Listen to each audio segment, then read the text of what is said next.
আসসালামু আলাইকুম। তো চলেন আজকে আগে ওয়াজ শুনি, তারপর কথা হবে। আমার মন নামাজে থাকে না, আমার মন চলে যায় দুনিয়ার সব হিসাব কিতাব করছি, মাঠে ঘাটে সব জায়গায় চলে যাইতেছে। কেন চলে যাইতেছে? আমার এই অন্তরটা নষ্ট হয়ে গেছে, যার কারণেই তো আমার মন আর নামাজে টিকে থাকতেছে না। আল্লাহর নবী বলছে, আনতা আবুদাল্লাহা কাআন্নাকা তারাহু ফাইন লাম তাকুন তারা ফাইন্নাহু ইয়ারাক। যখন তুমি নামাজে দাঁড়াবে তখন মনে করবে যেন মালিক রব্বুল আলামিন তোমাকে দেখতে পাচ্ছে। যদি তুমি মালিককে এমন ভাবে নামাজ পড়বে যেন তুমি আল্লাহকে দেখতে পাচ্ছ। যদি তুমি আল্লাহকে দেখতে না পাও তাহলে মনে করবে রব্বুল আলামিন তোমায় দেখছে। এখন সবই ঠিক আছে, দাঁড়াচ্ছি, কিন্তু খেয়াল যাওয়া ঠিক থাকতেছে না। থাকবে কিভাবে? হয়েছে জ্বর, প্রেসারের পরীক্ষা কাম হবে? হয়েছে কিডনির সমস্যা, নাপা খাচ্ছে, হবে? হবে না। কি করতে হবে? যেই রোগের জন্য যেই ওষুধ, যেটার জন্য যেই মেডিসিন প্রযোজ্য, সেই মেডিসিন আপনাকে আগে আনতে হবে, আনার পরে সেই মেডিসিন খেতে হবে, তাহলে রোগ ধরতে হবে, ঠিক না?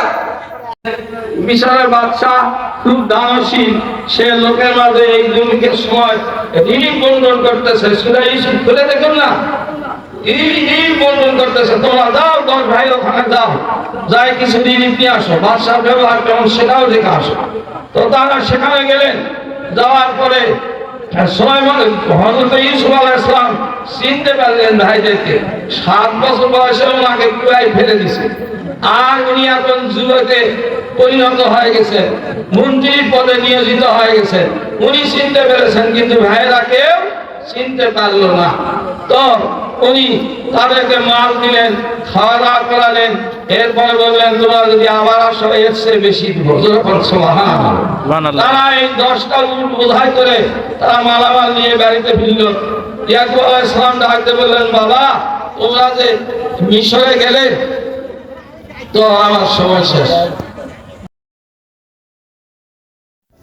এক পাশে ওয়াজ মাহফিল হয় আর অন্য পাশে রান্নার আয়োজন হয়। ইসালে সোয়াদ যেহেতু শেষ রাতে খাওয়ার ব্যবস্থা থাকে, কারণ সন্ধ্যা থেকেই মাহফিল আরম্ভ হয়।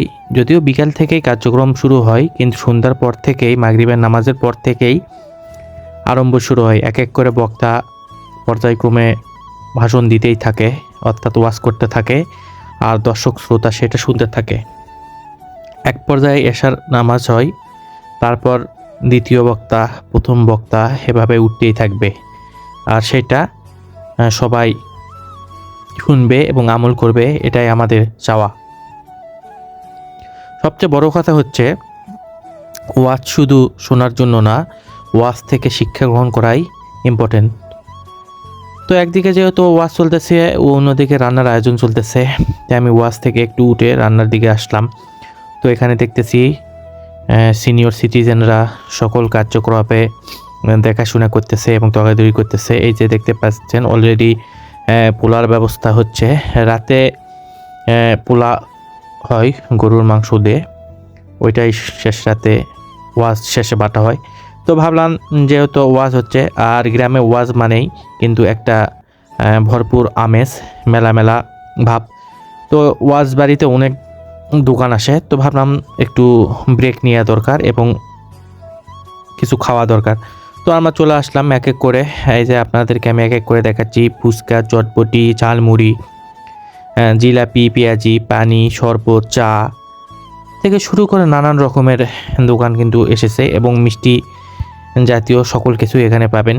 এবং একটা কি, এখানে ছোট বড় থেকে শুরু করে সবাই থাকে, যেহেতু এটা বার্ষিক ইসালে সোয়াব, প্রত্যেক বছর একবার করে হয় একটি নির্দিষ্ট দিনে, এবং সবাই যতটুকু সবাই পারে শরিক হয়। এবং সবাই যেহেতু গ্রামের সবা, আশেপাশের 2-4 গ্রামের সবাই এখানে দাওয়াত থাকে এবং সবাই যতটুকু পারে আসে এবং এখানে ভিড় জমায়। অর্থাৎ সবাই শুনতে শুনতে যখন বোরিং হয়ে যায় তখন মানুষ এখানে আসে, বিভিন্ন ধরনের খাবার হয়। এবং যেহেতু সবাই একটা আমেজ বয়ে আনে, ওই জন্য গ্রামের ছোট বাচ্চা থেকে শুরু করে বৃদ্ধ পর্যন্ত সবাই এখানে আসে, ঘুরে ফিরে এনজয় করে এবং সভা শুনে। বোরিং হওয়ার থেকে এই জায়গার বাঁচার জন্যই দোকান দেওয়া। তো যাই হোক, সবাই ভালো থাকবেন, সুস্থ থাকবেন।